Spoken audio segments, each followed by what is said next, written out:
क्या education system कभी बदलेगा?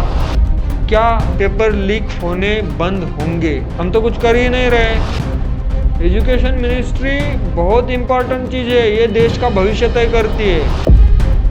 नमस्कार दोस्तों, एक नई वीडियो में आपका स्वागत है।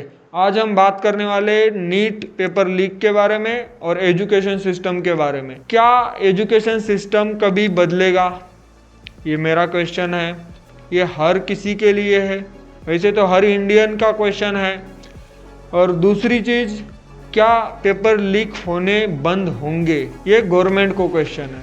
क्यों?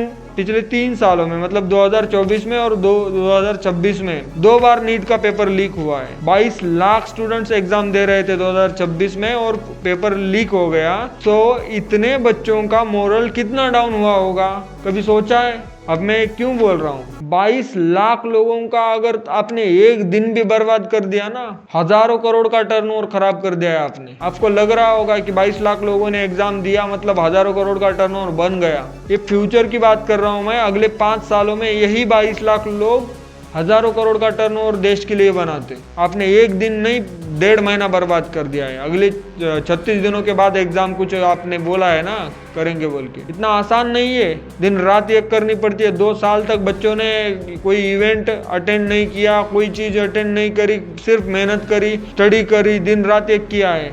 और आपने पेपर लीक कर दिया। कब सुधरेगा ये सिस्टम? हर एक पॉलिटिशियंस को, आपको लगता है ना पावर ही सब कुछ है, आपकी पावर की वजह से तो ये सब चीजें चल रही है ना। हम तो कुछ कर ही नहीं रहे। देश भर में लाखों स्टूडेंट्स आज परेशान हैं, लाखों। पिछले साल एसएससी का एग्जाम पेपर लीक हो गया, उसके पहले साल मैंने अभी बताया 2024 में नीट का एग्जाम लीक हो गया। और ऐसे एग्जाम तो बहुत सारे पेपर्स लीक होते जा रहे हैं। ये बच्चों का मोरल डाउन करने के बजाय आप अगर कुछ अच्छी चीजें करो तो सही होगा। सैकड़ों एग्जाम्स ऐसी है, मैंने तो दो तीन एग्जाम बड़ी बड़ी बताई है, छोटी छोटी तो इतनी सैकड़ों एग्जाम्स है जिनके पेपर लीक होते हैं। क्यों होते हैं भाई? क्या हमारा एजुकेशन सिस्टम को अपडेट नहीं किया जा सकता? जो देश का भविष्य है, डॉक्टर और इंजीनियर, अगर उन्हीं को अगर सही टाइम पे सही चीज करने का मौका नहीं मिलेगा तो देश की ग्रोथ ऊपर जाने के बजाय नीचे आ जाएगी। कब समझोगे आप यार? मोदी जी आपसे विनती है यार, करो कुछ तो। और ये जो एजुकेशन मिनिस्टर है उसका तो इस्तीफा मांग रहे हैं लोग। हो सके तो वो भी देख लो कि भाई अगर ढंग से काम नहीं कर पा रहा है, इतनी सारी चीज़ें घट रही है, तूने कुछ नई चीज़ें लाई है इंडस्ट्री में, मतलब एजुकेशन सिस्टम में क्या चीज़ें अपडेट की है, बताओ, आगे आओ। एजुकेशन मिनिस्ट्री बहुत इंपॉर्टेंट चीज़ है, ये देश का भविष्य तय करती है। हिस्ट्री के साथ साथ हमें टेक्नोलॉजी भी सीखनी पड़ेगी, बहुत सारी चीज़ें। आज जाओ गाँव में, गांव मतलब कितना है, रूरल एरिया इंडिया का 70% कवर करता है। रूरल एरिया में 70% लोग रहते हैं। 70% लोगों को अगर टेक और अच्छी चीज़ें सिखाई नहीं जाएंगी टाइम पे, अभी भी 50% के आसपास स्कूलों में ना ही कंप्यूटर उन्होंने देखा है, ना ही है वहाँ पे। देखो, अपडेट करो, वहाँ पे कंप्यूटर सिस्टम लाओ, अच्छे अच्छे टीचर्स हायर करो, ना कि 10 लाख रुपए दे दिया तो किसी भी चूतिए को बिठा दिए वहाँ पे सिखाने के लिए। उसको ही कुछ आता नहीं तो क्या ही सिखाएगा। और एजुकेशन सिस्टम में ये चीज़ अपडेट करनी बहुत ज़रूरी है। कौन सी?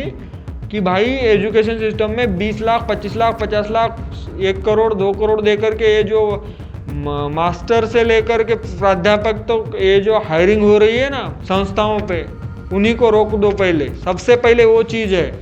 क्यों चल रहे हैं क्लासेस, पता है तुम्हें? क्योंकि गवर्नमेंट स्कूल हो या फिर कॉलेजेस में अच्छी पढ़ाई नहीं होती है। वहाँ पे अच्छी पढ़ाई हो तो क्यों जाएंगे बच्चे 50,000, 1 लाख रुपए दे करके क्लासेस को? ये तो अच्छा हुआ ऑनलाइन की चीज़ें आ गई है, जिसकी वजह से बच्चों को थोड़ा आसानी हो गई कि भाई थोड़ा सस्ते में भी पढ़ सकते हैं कोई भी क्लास। करो कुछ, अपडेट करो, नई नई चीज़ें लाओ। जिस लेवल पे टेक्नोलॉजी चाइना डेवलप कर रहा है, आप बोलते हो 2047 तक इंडिया डेवलप होगा या फिर विकसित भारत होगा। कैसे होगा भाई? आप तो टाइम पास कर रहे हो, मतलब बच्चों का।